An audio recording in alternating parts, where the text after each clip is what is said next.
Welcome! Today, we'll be exploring LeetCode problem number 913, Cat and Mouse.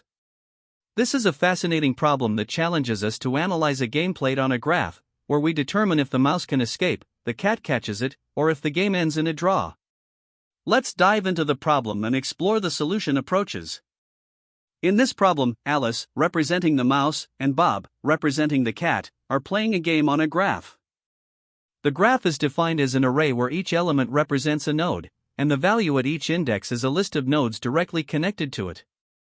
Alice starts at node 1, and Bob starts at node 2, while there is also a special node, node 0, which serves as the hole. The rules of the game are simple. Alice moves first and can move to any node connected to her current position, including the hole. After Alice moves, Bob takes his turn and moves to any node connected to his position, except for the hole. The game progresses in turns, and if either player is unable to move, the game ends. The possible outcomes of the game depend on the player's positions. Alice wins if she reaches the hole, Bob wins if he catches Alice by occupying the same node, and the game results in a draw if it continues indefinitely. The task is to determine the result of the game assuming both players use optimal strategies. We need to return one of three possible outcomes: 1 if Alice wins, 2 if Bob wins, or 0 if the game is a draw. The input is provided as a graph represented by a list of lists, where each sublist describes the nodes directly connected to a given node. The output is a single integer indicating the result of the game. For example, if Alice wins, the output would be 1. The example provided illustrates these mechanics. Given the graph input 2 5, 3, 0 4 5, 1 4 5, 2 3, 0 2 3, the output is 0, indicating a draw. This occurs because optimal play by both Alice and Bob leads to a scenario where neither can secure a victory. In the first example, Alice begins at node 1 while Bob starts at node 2. Both players move optimally, and the game ends in a draw because neither Alice nor Bob can achieve their respective goals. In the second example, the graph is defined as 1 3, 0, 3, 0 2. Here, Alice starts at node 1, and Bob starts at node 2. In this case, Alice wins because she reaches the hole, node 0, before Bob can catch her. This demonstrates how the game outcome depends not only on the structure of the graph but also on the starting positions of the players and their strategies. With optimal play, the game's result is entirely deterministic. In the third example, the graph is structured as 1 4, 0 2, 1 3, 2 4, 0 3. Alice starts at node 1, and Bob starts at node 2. Here, Bob wins because he is able to catch Alice by moving to the same node as her before she can reach the hole. These examples highlight the importance of both players' strategies and the layout of the graph in determining the outcome. The constraints ensure the graph is well defined, with 3 to 50 nodes, no duplicate connections, and no self-loops. Additionally, the graph is guaranteed to be connected, meaning every node is reachable from any other node, ensuring the game mechanics function as intended. Now, let's consider some edge cases. For very small graphs, such as 1 2, 0, 0, the solution must handle minimal input sizes and determine the outcome correctly. If Alice and Bob start on nodes directly connected to the hole, the solution should verify whether Alice can immediately win if the path to the hole is clear.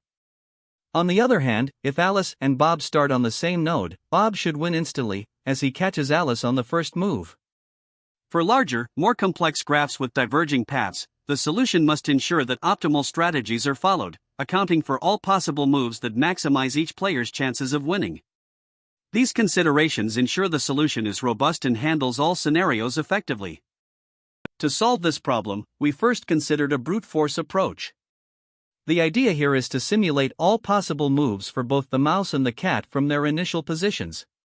For each state, we check 3 possible outcomes: whether the mouse reaches the hole and wins, whether the cat catches the mouse and wins, or whether the game results in a draw due to either a lack of moves or an endless cycle. However, this approach has significant challenges. The exponential nature of the recursion makes it highly inefficient, especially as the number of nodes and possible game states grow. Additionally, handling endless cycles in the game adds further complexity, making this naive approach impractical for larger graphs. Instead, we turn to an optimized approach that combines game theory concepts with dynamic programming on graphs. Here, we represent each state of the game as a combination of the mouse's position, the cat's position, and whose turn it is. Each state can result in one of three outcomes: the mouse wins, the cat wins, or the game ends in a draw. Using a bottom-up dynamic programming strategy, we analyze these states systematically. We employ breadth-first search to propagate outcomes across the states while adhering to key principles. For example, if the mouse reaches the hole, it's an immediate win for the mouse. If the cat catches the mouse, it's an immediate win for the cat. If a player has no valid moves, the other player wins by default. To address cycles, we track visited states and classify any unresolved cycles as draws. This systematic approach ensures all scenarios are covered efficiently. By initializing terminal states explicitly and propagating outcomes in reverse, we can progressively determine the results for all possible game states. In this framework, the rules for transitions between states are critical. If all possible moves for the current player lead to losses, then that player loses. On the other hand, if even one move leads to a win, the current player can force a victory. This state-based analysis allows us to evaluate the game systematically. The complexity of this approach is manageable, with a time complexity of O(n)(, where n is the number of nodes, as we must evaluate all combinations of positions and turns. The space complexity is also O(n)(, due to the size of the dynamic programming table used to store the outcomes of all states. Ultimately, this game theory-based dynamic programming approach is the chosen strategy because it systematically handles all possible states, avoids inefficiencies, and resolves cycles effectively. By prioritizing terminal conditions and propagating outcomes using BFS, we ensure correctness and efficiency. Every solution comes with trade-offs, and this problem is no exception. While the brute force approach is simpler to implement, its exponential complexity makes it completely infeasible for larger graphs. On the other hand, the optimized approach, though more complex to design and implement, guarantees both correctness and efficiency. By leveraging game theory, we systematically analyze all states without overlooking any scenarios, even edge cases. The space complexity of O(n)(, may seem significant, especially for very large graphs, but it is an acceptable trade-off given the problem's constraints. In summary, the game theory approach with dynamic programming strikes the right balance between scalability and correctness, making it the most robust and efficient solution for this problem. In this problem, we are analyzing a game played on a graph between a mouse and a cat. The mouse starts at position 1 while the cat begins at position 2. Both players can move to adjacent nodes, but the cat is restricted from moving to the mouse hole at node 0. The goal is to determine the outcome of the game, whether the mouse wins, the cat wins, or the game results in a draw. To solve this, we first define the state space. Each state is represented by three variables: the current position of the mouse, the current position of the cat, and whose turn it is to move either the mouse or the cat. Next, we establish the base cases. If the mouse reaches the hole, it wins immediately, and we return 1. If the cat catches the mouse by occupying the same position, the game ends with a win for the cat, and we return 2. These foundational steps set the stage for modeling the game's dynamics. If a position is revisited during the game, it indicates a cycle, and the result is a draw. This is represented by returning 0. To explore the game's possibilities, we use a recursive function called evaluate.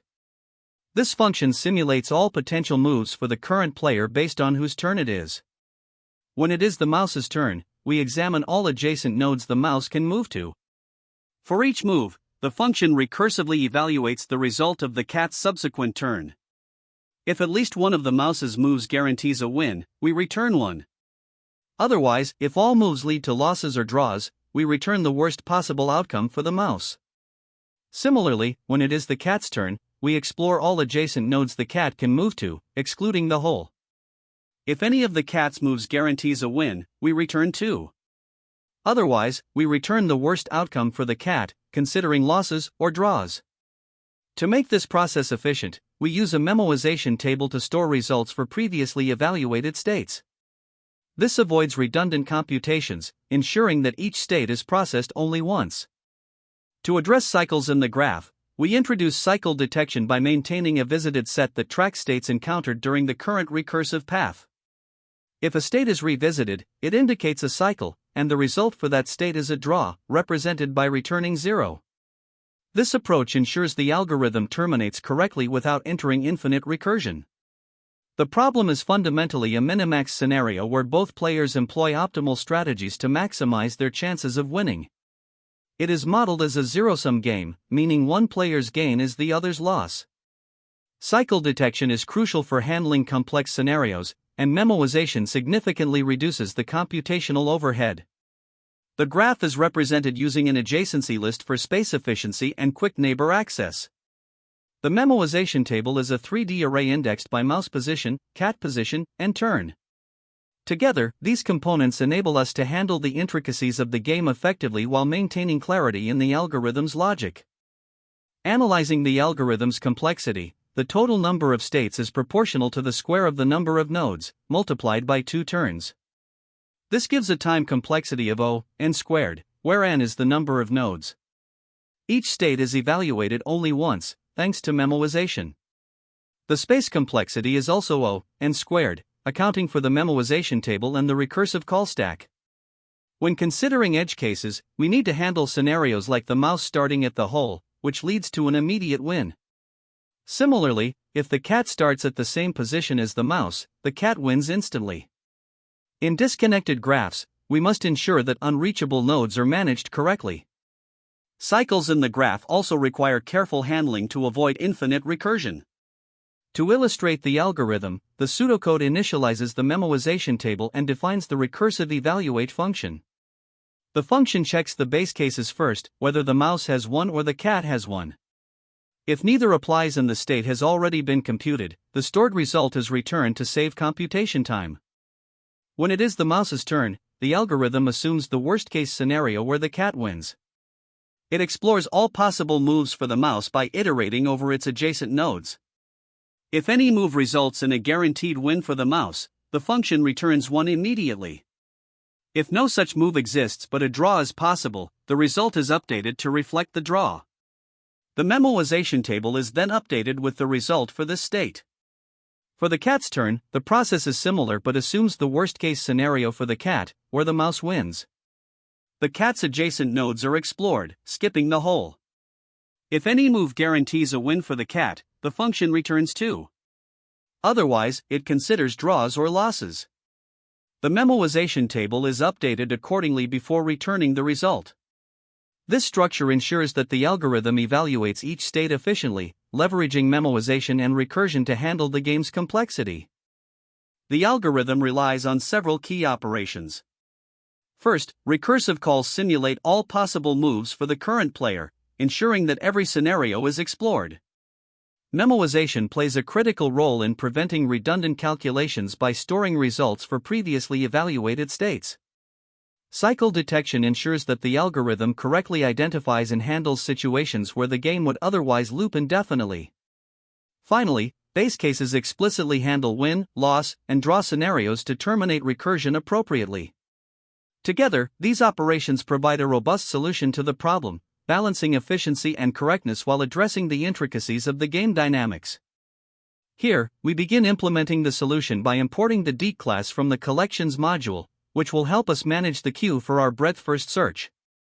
We then define the cat-mouse-game function within the solution class, which takes the graph as input. The graph is represented as an adjacency list, where each node points to the nodes it can move to. First, we establish the constants for the game states: mouse is 1, cat is 2, and draw is 0. These will help us track the outcomes of the game. Next, we initialize the color and degree matrices. The color matrix will store the current outcome for each state, while the degree matrix will track the number of valid moves remaining at each state. Both are initialized with zeros. Then, we calculate the degrees for each state. The mouse's degree is set to the number of neighbors it can move to from its current position. For the cat, the degree is similar, but it excludes the hole, represented by node 0, since the cat cannot move into the hole. Finally, we prepare the queue for the breadth-first search and define the base cases.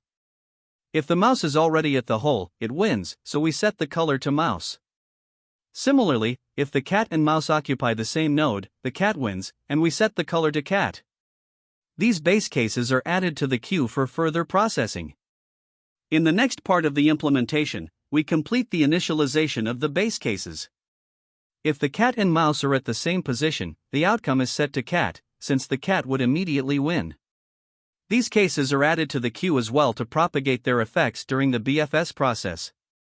Now, we perform the breadth-first search to determine the outcomes for all other game states. While the queue is not empty, we process each state by retrieving the front of the queue. For the current state, we identify its parent states using the get_parents method. This method determines the states that could transition into the current one, depending on whose turn it is, either the mouse's or the cat's. For each parent state, if it has not yet been resolved, i.e., its color is still draw, we update it based on the result of the current state. If the parent's turn matches the result of the child state, we propagate the result upwards and add the parent state to the queue. Otherwise, we decrement the degree, and if it reaches 0, we assign the same result to the parent state and enqueue it. Finally, after processing all states, we return the outcome of the game starting with the mouse at node 1, the cat at node 2, and the mouse's turn. The get_parents function is responsible for generating the valid parent states by reversing the possible moves for each turn, ensuring that the BFS examines all potential transitions. Here, we begin by defining constants to represent the possible outcomes of the game: draw, mouse, and cat. Next, we implement the main method, cat-mouse-game, which takes the game graph as input. The graph is represented as an adjacency list, where each node corresponds to a position in the game. We first determine the size of the graph, n, and then initialize two 3D arrays, color to track the outcome at each state, and degree to track the number of valid moves remaining for the mouse and cat. The degree array is initialized by iterating over all possible positions of the mouse and cat. For the mouse, the degree is simply the number of neighbors it has in the graph. For the cat, we subtract 1 from its degree if one of its neighbors is the mouse's starting position, node 0, since the cat cannot move there. This initialization sets the stage for our game simulation. Now, we define a queue to facilitate a breadth-first search, or BFS, which we'll use to compute the results of the game. We set up the base cases where the outcomes are predetermined. If the mouse is at node 0, it immediately wins, so we mark those states with the color of mouse and add them to the queue. Similarly, if the mouse and cat occupy the same node, the cat wins, so those states are marked with the color of cat and added to the queue. After initializing these base cases, we enter the BFS loop. At each step, we dequeue a state to process it. For the current state, we retrieve its potential parent states using the getParents helper function. This allows us to trace backwards to states that could have led to the current one. If a parent state is still marked as draw, we check whether the current result determines its outcome. For example, if the current result matches the parent's turn, we can assign the result directly to the parent and enqueue it for further processing. If the result doesn't immediately determine the parent state's outcome, we decrement the parent state's degree, which tracks how many moves are still unresolved for that state. If the degree reaches 0, it means all possible moves for that state have been explored without finding a favorable outcome for the current player. In this case, we assign the opposing result to the parent state, as the current player cannot avoid losing. Once the parent state's result is updated, we enqueue it for further processing. After all states have been processed and their outcomes determined, we return the result for the initial game state where the mouse starts at node 1, the cat at node 2, and it's the mouse's turn to move. This ensures our solution computes the optimal outcome for the starting configuration. Finally, we define the getParents method, which identifies all possible parent states for a given state in the game. If it's the mouse's turn, the parents correspond to states where the cat moved to its current position. We iterate through the cat's neighbors in the graph, excluding the mouse's starting node, and construct these parent states. If it's the cat's turn, the parents correspond to states where the mouse moved to its current position. For this, we iterate through the mouse's neighbors to construct the parent states.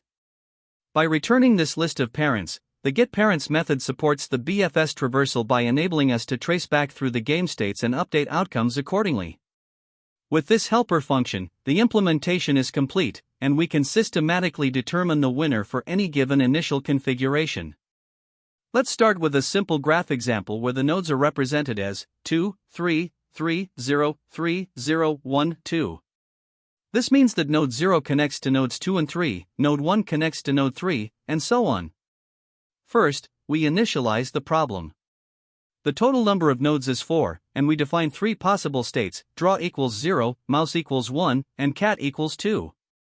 We then create two 3D arrays, color and degree, both of size nx and x3. Initially, all states in the color array are set to draw, indicating that the outcome is undecided. The degree array is used to track the number of valid moves for each state.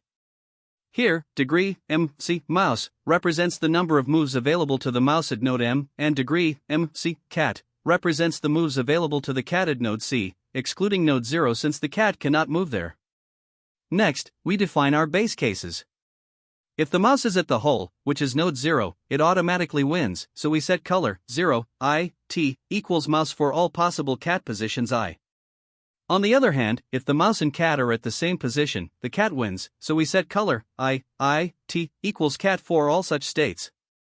These base cases are then added to the BFS queue to start the processing. The BFS algorithm is used to process each state in the queue. For example, if the state M equals 0, C equals 2, T equals 1, result equals mouse is decode, it means that the mouse is at node 0, the cat is at node 2, it is the mouse's turn, and the result of this state is a win for the mouse. The next step is to update all parent states of M, C, T using the get_parents function. If it's the mouse's turn, the parent states are represented as M, C_prev, cat, or C_prev includes all valid positions the cat could have moved from to reach C. Conversely, if it's the cat's turn, the parent states are M_prev, C, mouse, or M_prev includes all valid positions the mouse could have moved from to reach M. Once the parent states are identified, we update their color values based on the result of the current state. Additionally, we decrement their degree values to reflect that one possible next move has been resolved. If the degree of any parent state reaches 0, meaning there are no remaining unresolved moves, we finalize the result of that state to match the result of the current state. Finally, after processing all states in the BFS queue, we use the color array to determine the result of the game for the given starting positions. For this graph, after performing all BFS processing, the final result is 1, indicating that the mouse wins. Now, let's look at a larger graph example defined as 1, 3, 0, 4, 4, 0, 4, 1, 2, 3. Here, node 0 connects to nodes 1 and 3, node 1 connects to nodes 0 and 4, and so on. As before, we start by initializing the number of nodes, which is now 5. The degree and color arrays are also initialized in the same way. The base cases are added to the BFS queue. If the mouse starts at the hole, it wins, and if the mouse and cat start at the same node, the cat wins. During the BFS processing, we handle each state by updating its parent states and propagating the results backward. For instance, if the state M equals 0, C equals 4, T equals 1, result equals mouse is decode, we update all parent states where the mouse reaches node 0. The process continues until all states are resolved. For this larger graph, after completing the BFS processing, the final result is 2, meaning the cat wins. This outcome reflects the fact that the cat can force the mouse into a losing sequence if both players play optimally. In another example, let's consider an edge case where the graph is defined as 1, 0, 2, 1, 3, 2. Here, the nodes form a simple chain. Node 0 connects to node 1 connects to nodes 0 and 2, and so on. After initializing the arrays and processing the base cases, the BFS algorithm determines that the final result for this graph is 0, which corresponds to a draw. Neither the mouse nor the cat can force a win in this scenario when both play optimally. This brings us to some key observations about the solution. First, the BFS approach is essential because it allows us to propagate results backward from terminal states, such as the mouse reaching the hole or the cat catching the mouse, to earlier states. Second, the degree array plays a critical role in tracking the number of unexplored moves for each state. A state's result is finalized only when all its transitions have been resolved. Finally, the color array stores the outcome for every possible combination of mouse position, cat position, and turn.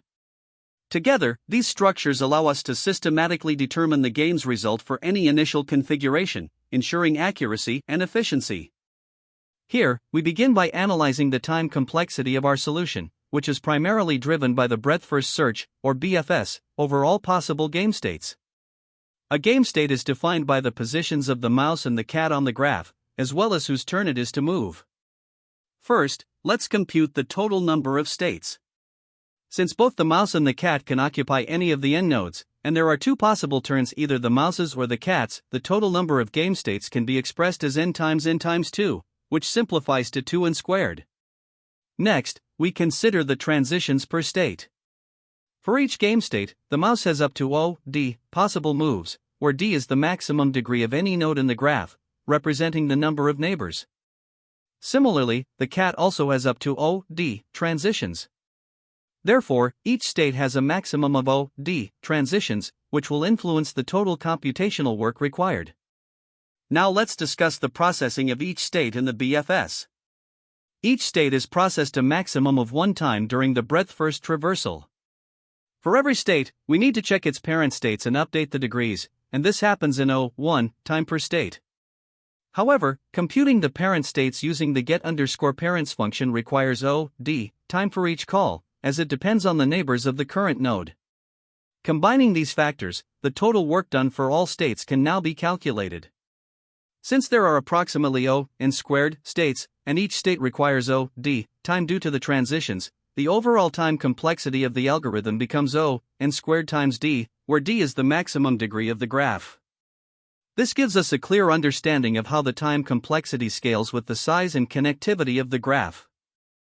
Next, we turn to the space complexity of the solution.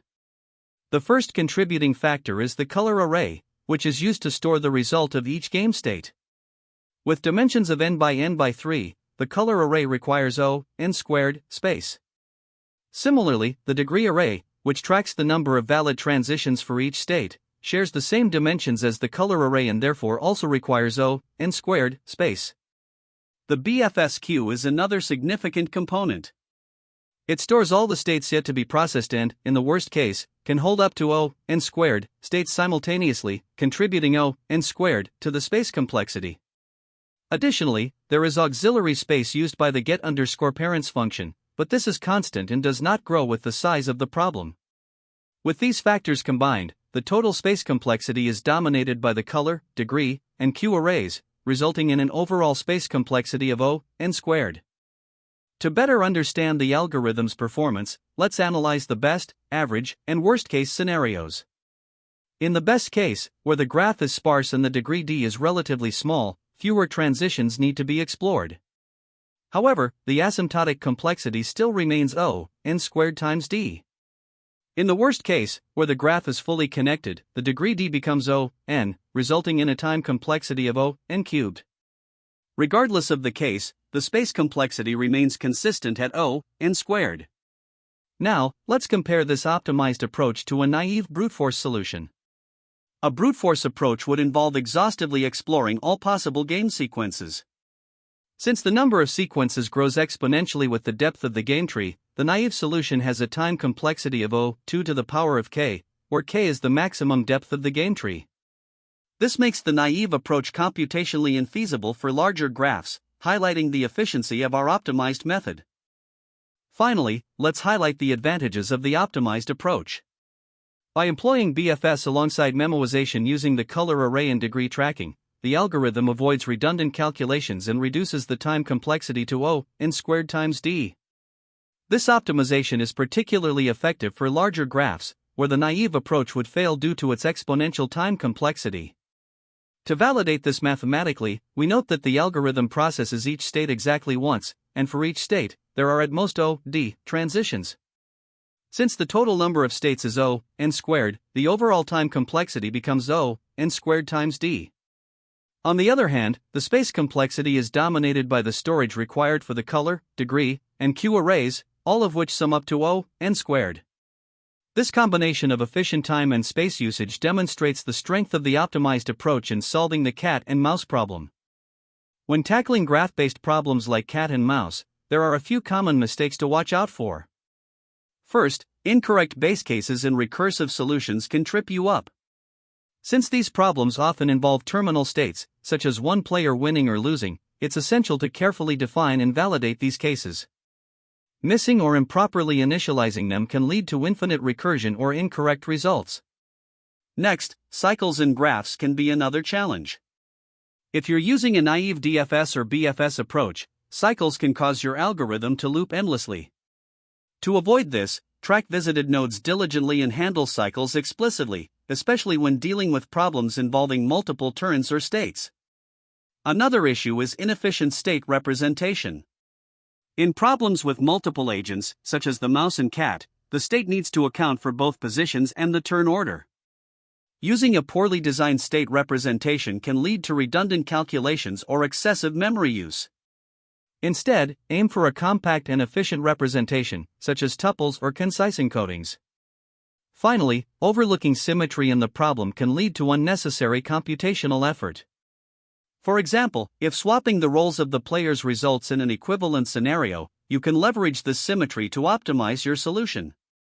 Always analyze the problem for such opportunities to simplify your approach. Now, let's consider additional tips and insights. One major pitfall is neglecting edge cases. Graph problems often include scenarios like disconnected graphs, single-node graphs, or graphs with multiple paths of the same weight. To ensure your solution is robust, test it against a wide range of edge cases.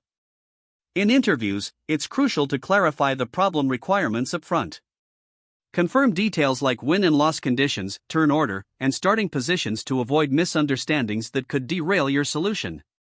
Choosing the right paradigm is equally important. While DFS, BFS, and dynamic programming are common for graph problems, game-related scenarios often benefit from minimax strategies combined with memoization to prevent redundant work.